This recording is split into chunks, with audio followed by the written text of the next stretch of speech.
In this video, I'm going to be going over the Angry Neighbor Iceberg, which, if you don't know, Angry Neighbor is a mobile game that's based off of Hello Neighbor and that has a bunch of its own mysteries and secrets. I hope you guys enjoy the video as it's quite different from my usual ones. Now, let's stop the chit chat and start with the Iceberg. Player and Neighbor House. Both the players and the neighbor's houses are loosely based off the Hello Neighbor Alpha 1 houses. However, there are some key differences which will be discussed in later entries.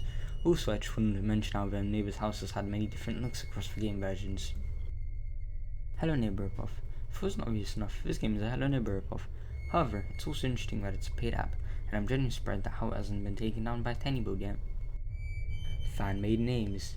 Many YouTubers have made their own names for the neighbor, including Stan and Rick. Basement. While the game has no actual basement level, if you were to look inside the basement after unlocking it, you'd find weird ladders, and the strange part is that you could have always entered it, as it was always uncovered, and it was even placed on the third floor. Unity assets. The developer used a Unity asset pack called Unit Z instead of making his own models. It costs around €36. This is quite strange as he used a pack that didn't fit the theme of the game, but I believe he used it because he found it easier to use simpler models, and it also probably brought down the file size of the game. Useless second floor.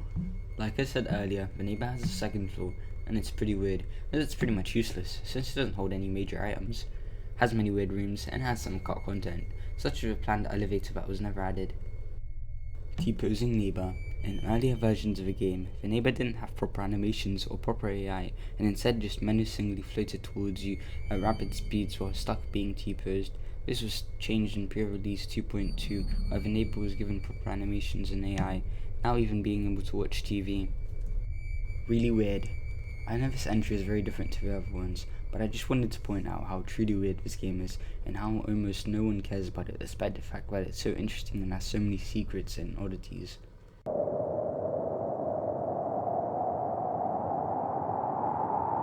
Player house upstairs and red key. If you thought it was only the neighbor's house that was weird, then you're wrong, since the player's house also raises some questions. This being because there is a strangely bordered door that has a red key. If you get rid of the boards and find the red key, which itself is weirdly placed behind a painting in your house, then you'll be greeted by an upstairs that has a view of a neighbor's house with binoculars, and also a weird painting showing mannequins on the neighbor's house. What could this mean? I have no idea.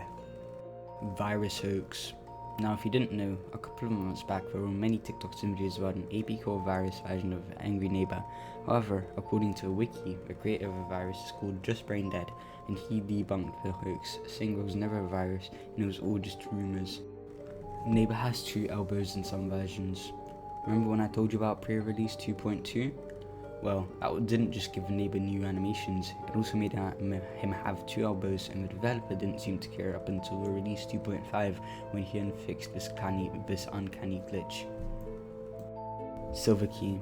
There's not much I want to say in this entry, however, I just wanted to point out how there's 2 different silver keys in this game, both with different uses. One being used to unlock a front door, and the other to unlock a closet room in the neighbor's house. Whether this was because the developer was just being lazy or whether it has an in-universe explanation is unknown. Lift. I know I called it a lift in the entry title, but I'll refer to it as an elevator to keep it simple.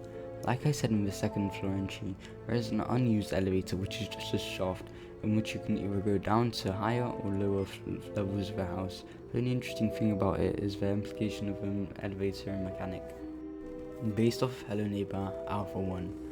Bringing up a couple of previous entries here, but it's not just Hello Neighbor in general that this game is based off, but specifically the first Hello Neighbor Alpha, and you can see this in the intro, house designs, and just the whole mysterious atmosphere the Alpha had. Developer stopped working on the game. Unfortunately, or fortunately depending on how you view it, the dev has discontinued work on this game and will likely not return to it. This is probably because of the game not being a standalone game and more of a copy of a pre-existing game. Game description. The game has had 2 descriptions since its release. I will read both with any grammar mistakes not being fixed. Let's start with the first one. We have moved to a new area and have noticed something unusual since the first days.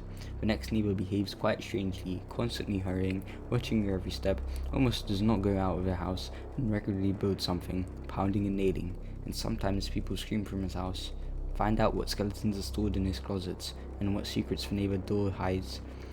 In the best traditions of point and click quests, you need to collect keys, various items, unlock doors, and most importantly, do not get caught by a new neighbor. And now, the second one, explore the neighbor's house and unravel his secrets. The neighbor was always an unusual person and something that he had in his house. You become curious and you go to his house, but instead of getting acquainted, he starts to catch you, avoiding the traps of a neighbor and also independently studying the house. One thing to note is that, at least for the new one, it says it's a parody. Mannequin room. One of the windows on the sides of a neighbor's house shows a room that's only entrance is the window. Inside the room is a bunch of mannequins, and if you come close to the room, you start hearing strange noises. This reminds me of how early versions of Hello Neighbor had really weird, unexplainable rooms. Gameplay trailer. There isn't much noteworthy to say, except that the entire house is boarded up. The neighbor has a custom AI made for the trailer, and that the elevator shaft has a closed door and appears to be in working condition. Unseen player model. There is actually a player model, you just never see it in game. In Alpha 0.3, it looks like this, and in any version after, it's white with no texture and looks like this.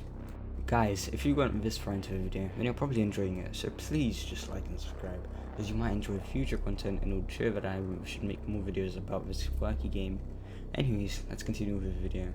Rip-offs. Something not many may know is that there's rip-offs of this game, such as Angry Neighbor Simulator, and according to Wiki, you could even kill the neighbor inside it.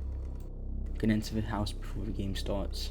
This entry is a bit misleading since you can beat the entire game just by going on the zip wire, and on top of the roof, entering a door and going through another one, in which the elevator shaft is within. After you go down it, you can see that in the beginning portion of the game, the neighbor is locked behind barriers, and now you can complete the game and even open the garage so you can have easy access to the house even if you were to die in some way. Neighbor resembles Mr. Nebbercracker from Monster House. Now, I don't know if it's just me, but the neighbor looks bizarrely similar to the old man from Monster House. I just wanted to put that into the video, see if anyone else thinks this way. Trapped people. This entry refers to only one person. I put people in that Iceberg image and don't want to change it now. In the first version of the game, you could see an imprisoned man that had a silhouette texture and was behind a window. We don't know the lore implications of why it exists or who he may be. RGB cubes. There are 3 different RGB cubes that can be found around the map, each having a different ability relating to duplication. The first being red, with the ability to throw red cubes with almost no force. Next being blue, which has the same ability, but now the cubes are blue and are thrown really quickly and with a lot of force. And green being the final one, with the ability to stack green cubes on top of each other. Useless valve. In a mannequin room, you can find a hidden valve that you can pick up, however it has no use. It was likely going to be properly implemented in release 4.0. Russian writing. In various versions of the game, there are different items with Russian text. One of these is a block with writing that talks about restoring a save and the code at 612, with another block that has coordinates on it and has words on it, and some of them saying lift. I wonder what both these could mean. Death Hallway. Between versions Alpha 2.0 and Beta 11.1, there was a long hallway on the 3rd floor that only had one door at the end of it. If you went near it, it would kill you. Beta 10.0 changed the wallpaper and added another door. Sadly, you couldn't open neither of the doors. Well guys, that was the Angry Neighbor Iceberg. Now, I did miss a bunch of stuff, but if you want to see me talk about this game more, then please like and subscribe so I can continue posting better and better videos. Anyways, bye!